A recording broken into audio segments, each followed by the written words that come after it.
Jaksa Penuntut Umum KPK mendakwa dua pengusaha yaitu Harifan Sidabuke dan Ardian Iskandar dalam kasus korupsi pengadaan bantuan sosial COVID-19 di Kementerian Sosial. Keduanya diduga menyuap pejabat Kementerian Sosial demi mendapatkan jatah pengadaan bansos COVID-19 di wilayah Jabodetabek. Jaksa Penuntut Umum KPK mendakwa Harifan Sidabuke menyuap mantan Menteri Sosial Juliari Batubara dan dua bawahannya sebanyak 1,28 miliar rupiah. Ini dilakukan agar PT Pertani dan PT Mandala Hamonangan milik terdakwa mendapatkan jatah pengadaan 1,5 juta paket bansos. Sementara Ardian Iskandar diduga memberikan suap sebanyak 1,95 miliar rupiah agar PT Tiga Pilar Argo milik terdakwa mendapatkan jatah pengadaan 115.000 paket bansos. Sidang perdana keduanya dilakukan secara terpisah dan sidang lanjutan dengan agenda mendengarkan keterangan saksi-saksi akan dilakukan pada Rabu pekan depan.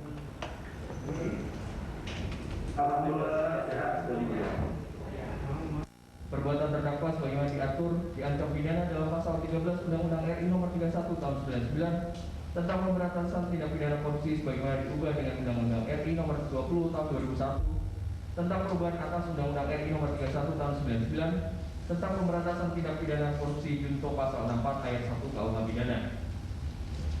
Jakarta, 16 Februari 2021. Penuntut Umum Komisi Pemberantasan Korupsi Ihsan Fernandizet, Muhammad Nur Aziz, Dian Amisena, Damai Maria Silaban, Irman Yudiandri, Yosi Adi. Dari penunjukan langsung proyek penyaluran bantuan sosial bagi masyarakat miskin terkait pandemi COVID-19.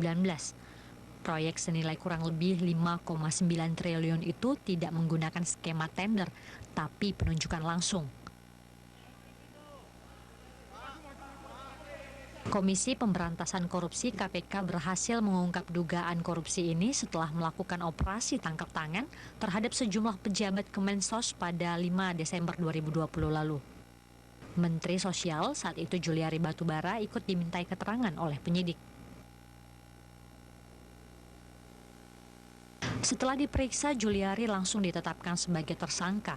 Juliari menjadi salah satu tersangka karena diduga menerima suap pada proyek bantuan sosial penanganan pandemi COVID-19 untuk wilayah Jabodetabek di tahun 2020.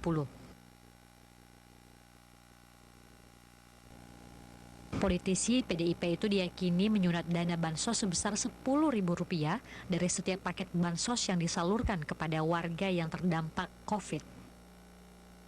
Juliari diyakini mendapatkan fee sebanyak 17 miliar rupiah. Fee itu didapatkan Juliari dalam 2 tahap. Yang dalam periode pertama didapatkan senilai 8,2 miliar rupiah dan 8,8 miliar rupiah di periode kedua.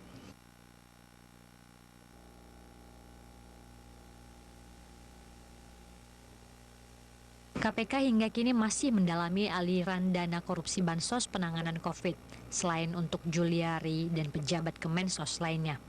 Diyakini aliran dana korupsi bansos juga ikut dinikmati sejumlah politisi. KPK kini juga mempertimbangkan untuk menuntut maksimal para terdakwa kasus korupsi bansos dengan hukuman mati, sebab aksi mereka telah merugikan masyarakat yang terdampak langsung dari pandemi. Tim Liputan Berita 1, Jakarta.